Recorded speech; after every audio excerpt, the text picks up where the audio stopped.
Caplan's syndrome, or Caplan disease, or rheumatoid pneumoconiosis, is a combination of rheumatoid arthritis, RART, and pneumoconiosis that manifests as intrapulmonary nodules, which appear homogeneous and well-defined on chest X-ray. Signs and symptoms.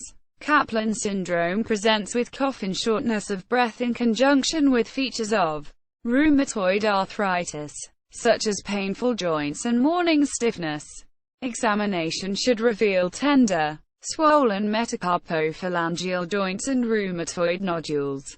Auscultation of the chest may reveal diffuse rales that do not disappear on coughing or taking a deep breath. Caplan syndrome is a nodular condition of the lung occurring in dust-exposed persons with either a history of rheumatoid arthritis, RART, or who subsequently develop RA within the following 5 to 10 years. The nodules in the lung typically occur bilaterally and peripherally, on a background of simple cold workers pneumoconiosis. There are usually multiple nodules, varying in size from 0.5 to 5.0 centimeters. The nodules typically appear rapidly, often in only a few weeks.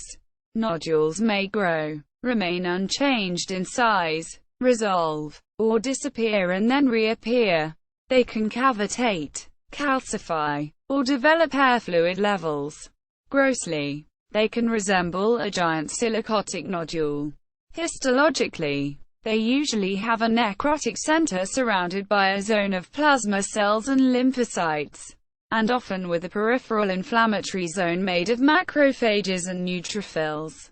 Causes. Caplan syndrome occurs only in patients with both RA and pneumoconiosis related to mining dust, coal, asbestos, silica. The condition occurs in miners, especially those working in anthracite coal mines.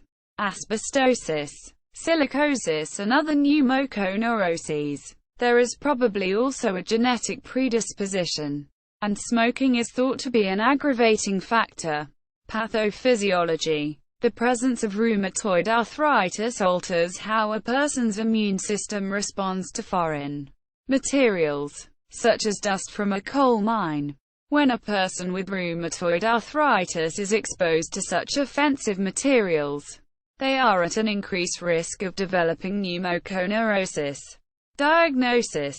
Chest radiology shows multiple, round, well-defined nodules, usually 0.5 to 2.0 centimeters in diameter, which may cavitate and resemble tuberculosis. Lung function tests may reveal a mixed restrictive and obstructive ventilatory defect with a loss of lung volume. There may also be a reversible airflow limitation and a reduced DLCO.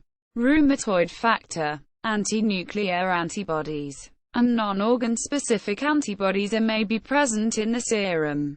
Silicosis and asbestosis must be considered in the differential with TB. Management. Once tuberculosis has been excluded, treatment is with steroids. All exposure to coal dust must be stopped, and smoking cessation should be attempted. Rheumatoid arthritis should be treated normally with early use of DMARDs. Prognosis. The nodules may predate the appearance of rheumatoid arthritis by several years. Otherwise, prognosis is as for RA. Lung disease may remit spontaneously, but pulmonary fibrosis may also progress. Epidemiology. Incidence is currently 1 in 100,000 people but is likely to fall as the coal mining industry declines. It has also been shown to occur in cases of complicated silicosis, marked by progressive massive pneumoconiosis. History. The syndrome is named after Dr. Anthony Caplan, a physician on the Cardiff pneumoconiosis panel, who identified the constellation of findings as a distinct entity in a 1953 publication. He followed this with further articles exploring the disease. Caplan syndrome was originally described in coal miners with progressive massive fibrosis 00057 at Chorus. 932,839,427 GP Notebook. Chest CT Caplan syndrome radiology.